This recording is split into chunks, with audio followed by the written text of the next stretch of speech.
गोविंद गोपाल भज मन गोविंदा गोविंदा गोपाला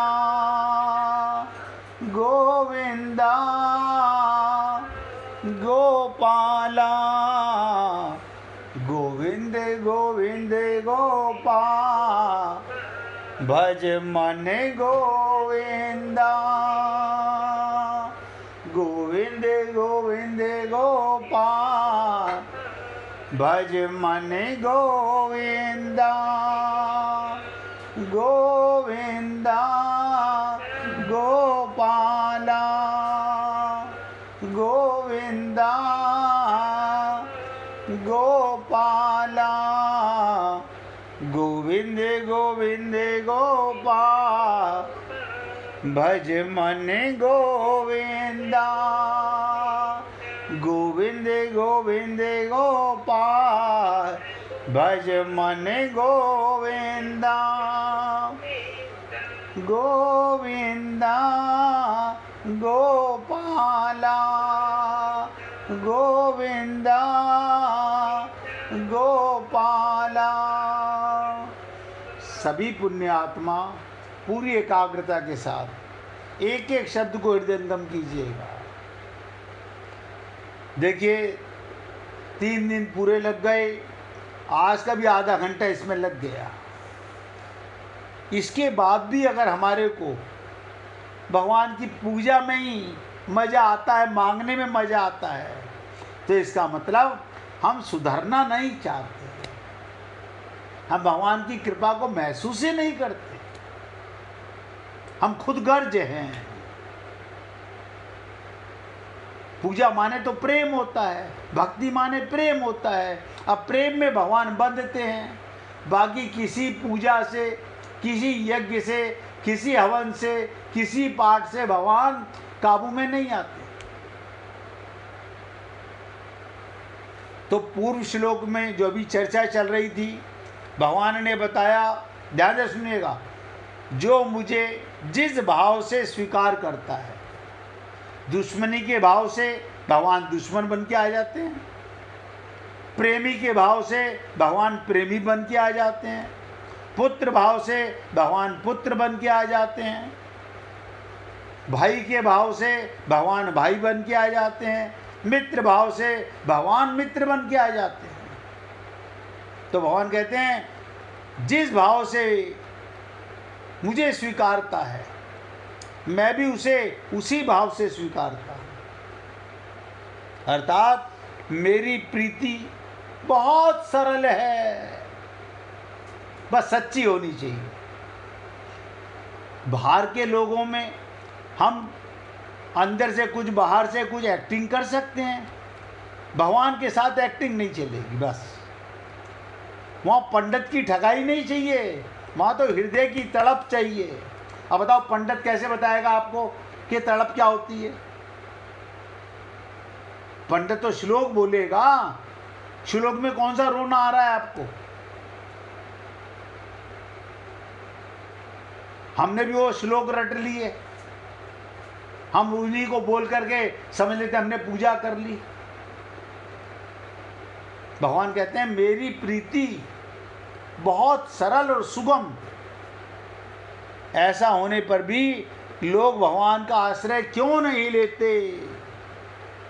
ये मूल चीज है, ध्यान दीजिएगा।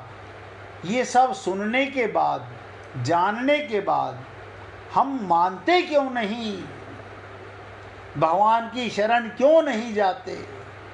इसका कारण अब अगले श्लोक में चर्चा करेंगे। इसलिए पहले आपको बता दिया क्या कारण है ऐसा।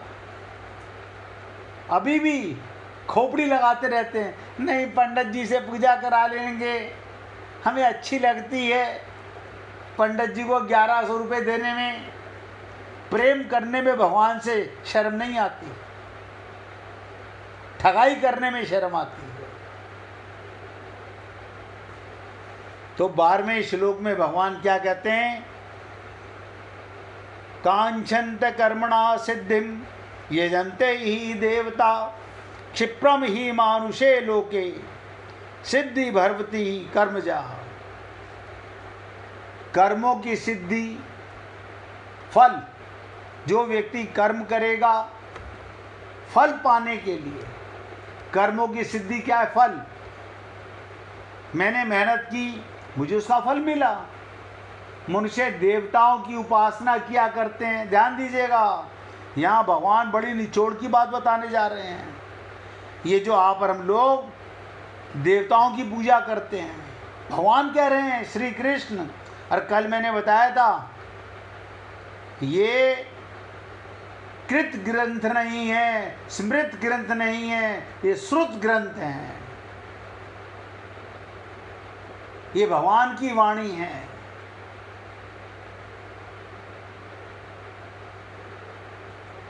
तो भगवान कहते हैं, कर्मणाम सिद्धिम कांक्षन्ते देवता। जो कर्मों का फल चाहते हैं वो देवताओं की पूजा करते हैं, उपासना किया करते हैं। क्योंकि इस मनुष्य लोक में कर्मों से उत्पन्न होने वाली सिद्धि जल्दी मिल जाती है, यानी देवता जल्दी प्रसन्न हो जाते हैं। आपने देखा, लीला में सुना, भगवान श्री कृष्ण ने इंद्र की पूजा रुकवा दी। इंद्र नाराज हो गया, इंद्र नाराज हो गया। यानी वो अज्ञानी इंद्र, मूर्ख इंद्र, कि मेरी पूजा कैसे बंद कर दी। ऐसे ही बहुत से लोग क्या कहते हैं, जो गुरु की शरणागति नहीं जाते। नहीं, ऐसा है ना, कर लेते हैं, करने में जा क्या रहा है। ऐसे मूर्खों की जमात भरी पड़ी है संसार में, वो ठगाई का काम करते रहते हैं। हाँ नहीं, ठीक है, आप जो कह रहे हो भगवान की पूजा तो हम करेंगे, भगवान से तो प्रेम करेंगे, लेकिन देवताओं की भी करने में क्या बुराई है। यानी वो अपनी बुद्धि का इस्तेमाल जरूर करेंगे, वो छल कपट किए बिना बाज नहीं आएंगे। क्यों? शरणागति को समझ ही नहीं सके। देवता जल्दी प्रसन्न हो जाते हैं। क्यों? उन्हें तो केवल अपनी उपासना चाहिए। भगवान बिना प्रेम के प्रसन्न नहीं होते। भगवान की कितनी पूजा करो, कितना पाठ करो, नतीजा ठन ठन गोपाल, ठन ठन गोपाल।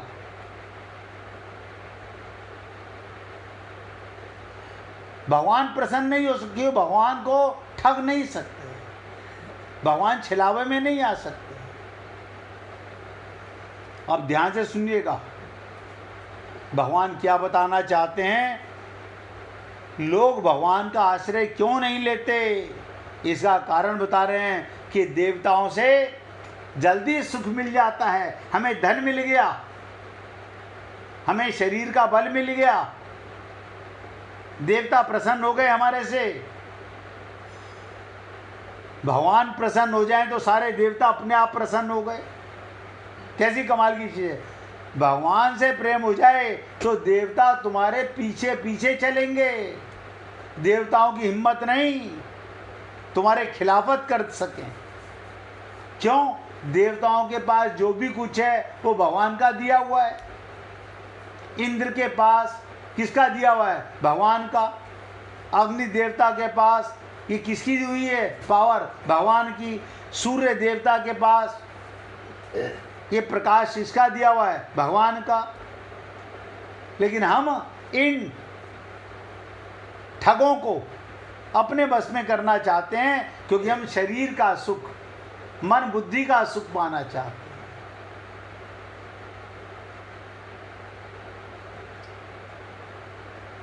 अब बहुत ध्यान से सुनिएगा, इम्पोर्टेंट चर्चा है।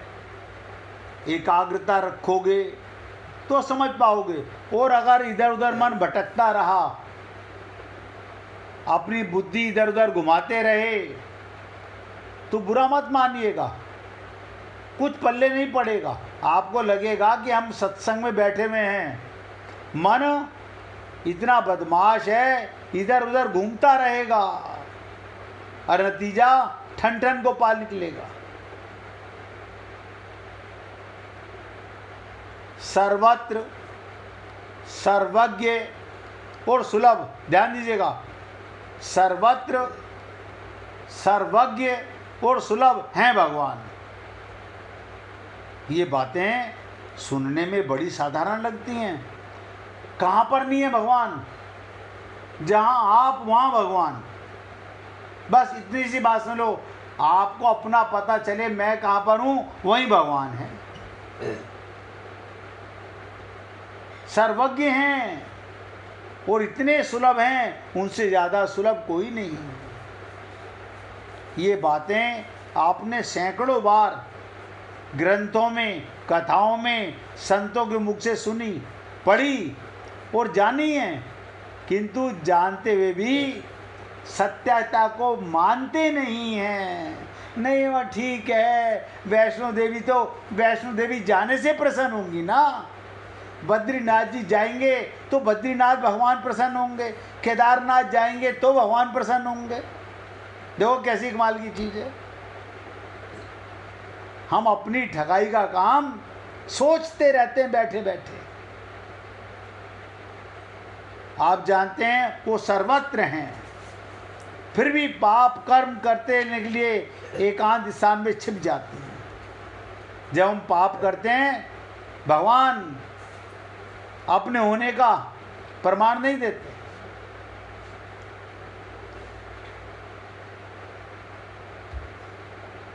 जानने के बाद भी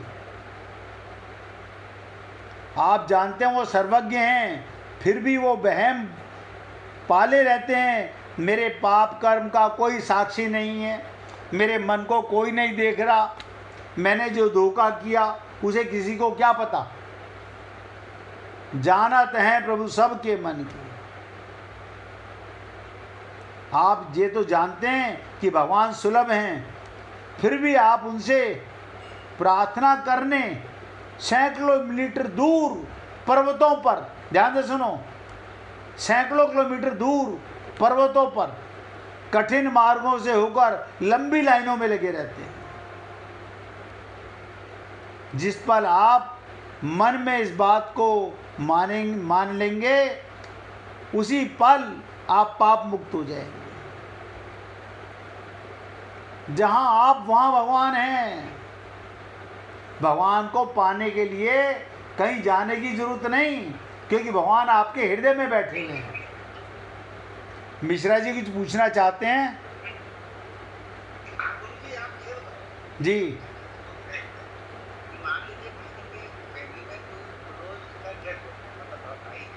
हाँ हो गया। अच्छा, तो उसका जो अभी हम आपके इंटरेक्शन के बाद अब तो हमें समझ गए कि चलो ठीक है, आत्मा को परमात्मा ने बुला लिया अपने पास, उसका जो आत्मा है, इसके लिए इतना दुख करने का आवश्यकता है नहीं। बिल्कुल नहीं है। उसके बाद क्या होगा? उसके बाद बहुत सारा जो सामाजिक कन्वेंशन है कि आज किसी का डेथ हो गया तो आज खाना भगवान को करने से, आज भगवान को प्रसाद मत चढ़ाइए और कुछ खाना मत खाइए। ये भी एक बहुत बड़ा पाप है दुनिया का। एक किसी की डेथ हो जाए उसी दिन भगवान की पूजा रोक दो। अब हमारे भगवान की पूजा नहीं होगी, बताओ, भगवान अंदर बैठे हुए हैं और भगवान की पूजा बंद कर दी। 13 दिन तक भगवान का पूजा नहीं होगा, 13 दिन तक पढ़ाई नहीं। मैं वही बोल रहा हूँ, ये सब वह विचार हैं, ये पंडितों के फैलाए हुए काम हैं, ये किसी संत के बताए हुए नहीं हैं। वही तो आपसे इतना इंटरेक्शन के बाद हमको समझ में आ गया, ऐसा तो कुछ नहीं करना चाहिए था। ना, ये सब छल कपट के काम है। बाकी तो जैसा चल रहा है चलने दीजिए। समझे नहीं? उसके बिना पावर के आप सांस नहीं ले सकते। भगवान को बाहर कैसे बिठाया होगे? आप बताओ, वो तो आपसे प्रेम कर रहा है, आप उसकी पूजा बंद कर दोगे? तो किसी पड़ोसी क्या है? मैं वही बोल रहा हूँ। आप बताओ ना, अपने अंदर से परमात्मा को निकाल के पड़ोसी के यहाँ रखाओ ना। नहीं, आप बताओ, अपनी आत्मा को निकाल के पड़ोसी के घर में रखाओ ना। तो यही तो आपने इंटरेक्शन करके समझ में आ गया, ठीक है। देखो क्या है कि सच्चाई क्या, मिश्रा जी सच्चाई क्या है, ये छल कपट के काम ये जो बताए गए ना, ये सब इसलिए थे कि आप उनको याद करके उनके निमित्त ये सोच करके ये नहीं करेंगे तो पाप हो जाएगा। लोगों के अंदर ये बहुत वहम है, कहीं हमारे पिताजी, हमारी माताजी, हमारा भाई, हमारे दादाजी भूत बन के हमें ना चिपट जाएं। भय से, प्रेम से तो उन्हें याद करो, भगवान के जहाँ उन्हें ले गए हैं, जैसे उन्होंने कर्म किए हैं। लेकिन भगवान की पूजा, मंदिर से भगवान को ट्रांसफर कर देना, ये अज्ञानी लोगों का काम है। और खाना बंद कर देना। ना ना मूर्ख, आप मुझे बताओ, आप सोच के बताना। मैंने देखा है दिल्ली शहर में खास तौर से, अपने घर तवा नहीं चढ़ाएंगे, रिश्तेदारों के यहाँ से बेड़मी हलवा पूरी आ रही है, पकोड़े आ रहे हैं, खा वही रहे हैं। मतलब हमारे यहाँ तवा नहीं चढ़ेगा। अब आप बताइए, खा तुम रहे हो, वह हमारे यहाँ कढ़ाई नहीं चढ़ेगी। लोग क्या बोलते हैं कि 10 दिन तक वो आत्मा ढूंढती रहेगी। हाँ जी, हाँ मैं वही बोल रहा हूँ, मैं वही बता रहा हूँ। भाई तुम खाओगे तो तुम्हारे से नहीं चिपटेगी आत्मा। क्या कहें इंसान को, कोई नहीं प्रभु, अच्छी बात है। मैं तो कहता हूँ देखो मन माने की बात है। नहीं मैं तो आपसे इतना समझ, अब ऐसा है जिसका जो पैदा हुआ है तो मरना तो, वो तो समझे नहीं, वो नहीं मरेगा, शरीर मरेगा, आत्मा तो कभी मरी नहीं है। ये अज्ञानता तो सदा के लिए मिटा दो कि राम मरे तो मैं मरूं, और शरीर हमारा रोज मर रहा है, 24 घंटे मर रहा है,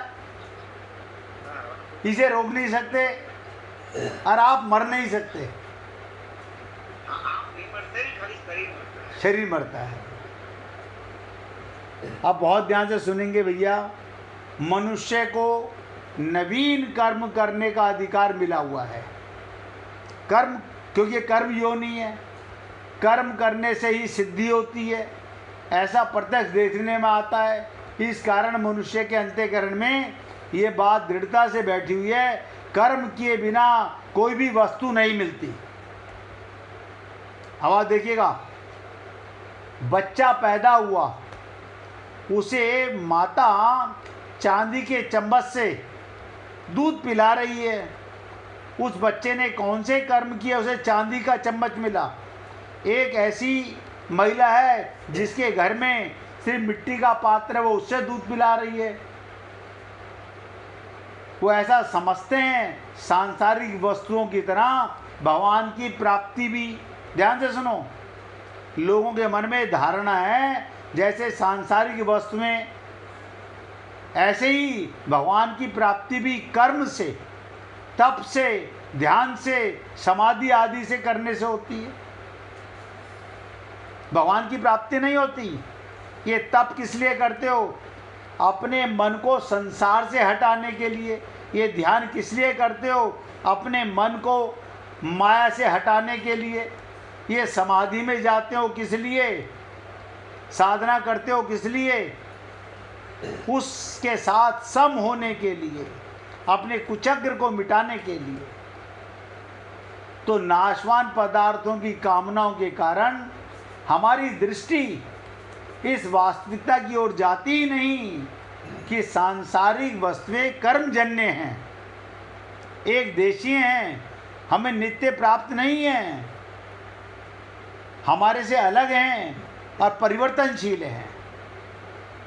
इसलिए उनकी प्राप्ति के लिए कर्म करने आवश्यक हैं, परंतु भगवान कर्मजन्य नहीं हैं। भगवान किसी कर्म से प्राप्त नहीं होते, सर्वत्र परिपूर्ण हैं, हमें नित्य प्राप्त हैं। संत राम सुखदास जी कहा करते थे, एक वही था वही है जो हमें नित्य प्राप्त है। बाकी तो ठगाई का संसार हमने माना हुआ है। अब हम राम सुखदास जी को तो मानते हैं, लेकिन राम सुखदास जी की बात नहीं मानते। वहाँ हमारा मन कहता है नहीं नहीं नहीं वो ठीक है आप जो कह रहे हो, लेकिन हमारे मन में तो मेरे रिश्तेदार हैं। फिर वही पागलपना है, मतलब मानेंगे वही जो मेरा मन कहेगा, करेंगे वही। इसलिए संसार की वस्तुएं कर्मजन्य हैं, नित्य प्राप्त नहीं हैं, उनके लिए कर्म करना आवश्यक है। परंतु भगवान, सब नोट करो, कर्मजन्य नहीं हैं, सर्वत्र परिपूर्ण हैं, हमें नित्य प्राप्त हैं, हमारे से अलग नहीं हैं और अपरिवर्तनशील नहीं हैं। इसलिए भगवत प्राप्ति में सांसारिक वस्तुओं की प्राप्ति नियम नहीं चल सकता। वो नियम अलग है, ये नियम अलग है। भगवत प्राप्ति नोट कर लो, भगवान कैसे मिलते हैं? उत्कृष्ट अभिलाषा से। ऐसी प्यास, प्राण निकल रहे हो, पानी दे दो। लेकिन भगवान को पाने के लिए ऐसी प्यास नहीं है। नहीं ठीक है, आज रिश्तेदार आ गए हैं, कल कर लेंगे भगवान की सत्संग की बातें। क्या बात है, कोई जरूर आज ही करना है? कहीं भगवान भागे जा रहे हैं? वो तड़प नहीं है हमारे अंदर, अभिलाषा नहीं है। उत्कृष्ट अभिलाषा जागृत ना होने में खास कारण सांसारिक भोगों की कामना। ध्यान से सुनो, हमने भोगों की कामना में ज़्यादा लिप्त हैं। भगवान के प्रेम, ये नहीं सोचते कल मिलेगा कि नहीं मिलेगा जीवन, कल हम रहेंगे कि नहीं रहेंगे। ये शरीर छिन गया, अब कौन सत्संग सुनेगा, पता नहीं हम पशु बने, पक्षी बने, कीट पतंगे बने, कहाँ जाएं। लेकिन हम भगवान को कल पर टाल सकते हैं, संसार को कल पर नहीं टालते। ये ही हमारी खोपड़ी की कमजोरी और विशेषता है। 1 मिनट भगवान का कीर्तन कीजिए, फिर आगे चर्चा करेंगे। श्रीमन नारायण नारायण नारायण, श्रीमन